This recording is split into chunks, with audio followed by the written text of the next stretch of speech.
Hello दोस्तों, स्वागत करते हैं उसके बीच में आपके अपने चैनल स्टडी मेरे पर। दोस्तों बात करें 69 शिक्षक भर्ती से संबंधित एक बड़े महत्वपूर्ण चर्चे पर, रिजर्वेशन और रिलैक्सेशन में क्या फ़र्क होता है, इस पर हम लोग चर्चा करेंगे। तो वीडियो बिना स्किप करते बने रहिए मेरे साथ आपके अपने चैनल स्टडी मेरे पर। जो लोग चैनल पर नए हैं तो प्लीज़ चैनल को लाइक करें, शेयर करें, सब्सक्राइब करें, साथ में बेल आइकन दबाना भूलें ताकि मेरी वीडियो नोटिफिकेशन आप तक पहुँचते रहें। तो दोस्तों इससे रिलेटेड मैंने 3 वीडियो मेरे दिमाग में आए हैं और अभी सभी लोग अगर चाहेंगे, अगर कमेंट बॉक्स में आप लोग यहाँ होगी, जो लोग भी इस कमेंट बॉक्स में इसको देखना चाहेगा तो उस पर हम आगे और चर्चा करेंगे और ज़्यादा डिटेल में जाएंगे। जैसे कि रिजर्वेशन और रिलैक्सेशन क्या होता है, पहले तो आज इस मुद्दे पर चर्चा करेंगे। देन उसके बाद एक जो टॉपिक है, क्या जो पासिंग मार्क में जो छूट दी जाती है, जैसे आपके 69,000 में दी गई है, पासिंग मार्क में जो चीज़ें दी गई हैं, क्या उसे रिलैक्सेशन माना जा सकता है। तीसरा point, relaxation passing mark cut off में जो छूट जाती है उसको रिलैक्सेशन मानते हुए सुप्रीम कोर्ट के आदेश क्या हैं। ठीक है, तो जब ज़्यादा से ज़्यादा लोग इस मुद्दे पर कमेंट करेंगे तो इन दोनों मुद्दों पर मैं वीडियो ज़रूर बनाऊंगा। अभी हम एक छोटे से मुद्दे पर हैं, रिजर्वेशन और रिलैक्सेशन में क्या फ़र्क होता है, बहुत सारे लोगों को नहीं पता है, उसी को हम लोग डिस्कस करेंगे। तो आइए शुरू करते हैं इस वीडियो को। जैसे दोस्तों देख सकते हैं, सरकारी भर्ती के विज्ञापनों में रिजर्वेशन और रिलैक्सेशन, देखिए दो शब्द हैं। एक होता है रिजर्वेशन यानी कि आरक्षण, दूसरा होता है रिलैक्सेशन यानी कि छूट। का अलग अलग महत्व और उपयोग होता है। दोनों ही सरकारी नौकरियों में समानता सुनिश्चित करने और वंचित वर्गों को सहायता प्रदान करने के उद्देश्य से लागू किए जाते हैं, लेकिन इनका प्रभाव दायरा अलग होता है।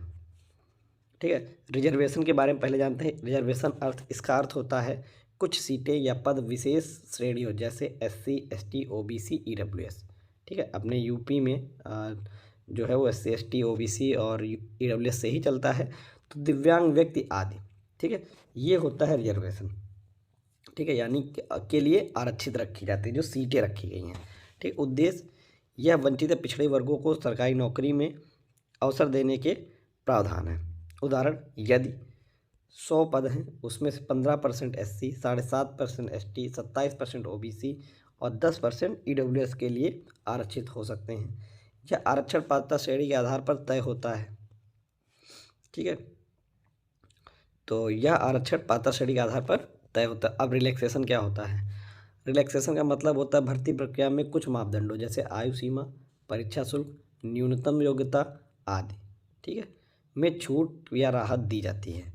उद्देश्य इसका मकसद भी सुनिश्चित यही करना होता है कि विशेष वर्ग के आरक्षित वर्ग की विशेष श्रेणियों में उम्मीदवारों को प्रतिस्पर्धा में समान अवसर मिल सके। उदाहरण के तौर पर आप देख सकते हैं, आयु सीमा में छूट यानी सामान्य वर्ग की आयु सीमा अगर 30 वर्ष है तो ओबीसी वर्ग के लिए यह 33 वर्ष और SC के लिए 35 वर्ष तक हो सकती है, यानी 5 वर्ष के उनको रिलैक्सेशन दिया जा सकता है। परीक्षा शुल्क में छूट यानी मान लिया सामान्य वर्ग के लिए 500 रुपये है तो OBC SC ST के लिए 250 रुपये तक किया जा सकता है, ये इनकी परीक्षा शुल्क में छूट सकती है। और अगर हम इसको थोड़ा सा समझें एक चार्ट के तौर पर, तो यहाँ पर आप देख सकते हैं, जैसे कि देखिए एक पहलू असर क्या होगा रिजर्वेशन और रिलैक्सेशन।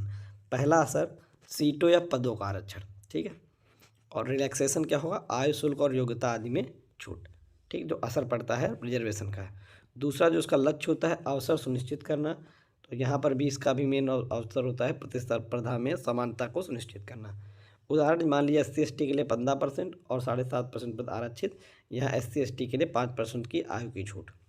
ठीक, निष्कर्ष इससे क्या निकलता है कि सरकारी भर्ती में रिजर्वेशन का उपयोग पदों के वितरण के वर्गों के अवसर सुनिश्चित करने के लिए किया जाता है, जबकि रिलैक्सेशन भर्ती प्रक्रिया में समानता प्रदान करने के लिए लागू किया जाता है। दोनों का मुख्य उद्देश्य सामाजिक और न्याय को वंचित वर्गों को सहारा देना है। अब उसके बाद देख लें उसी 69,000 के जियो को हम देख लेते हैं, जहाँ पर स्पष्ट लिखा था कि यदि आरक्षित श्रेणी संबंधित कोई व्यक्ति योग्यता के आधार पर खुली प्रतियोगिता में, ठीक है, साथ चयनित होता है तो उसे आरक्षित रिक्तियों के प्रति समायोजित नहीं किया जाएगा, अर्थात उसे अनारक्षित रिक्तियों के प्रति समायोजित माना जाएगा, भले ही उसने आरक्षित वर्ग के अभ्यर्थियों के अनुबंध किसी सुविधा या छूट यानी कि आयु सीमा में छूट आदि का उपयोग किया हो। ठीक है, तो यहाँ पर अब ये वीडियो मैंने बना दी है रिजर्वेशन और रिलैक्सेशन में फ़र्क। तो अगर अगला वीडियो आप कहेंगे कि पासिंग मार्क में जो नंबरों की छूट दी जाती है, क्या वो रिलैक्सेशन है या रिजर्वेशन है, तो इस पर भी मैं वीडियो आप लोगों के बीच जरूर लाऊंगा, अगर आप सभी लोग इस पर ज़्यादा से ज़्यादा कमेंट करेंगे।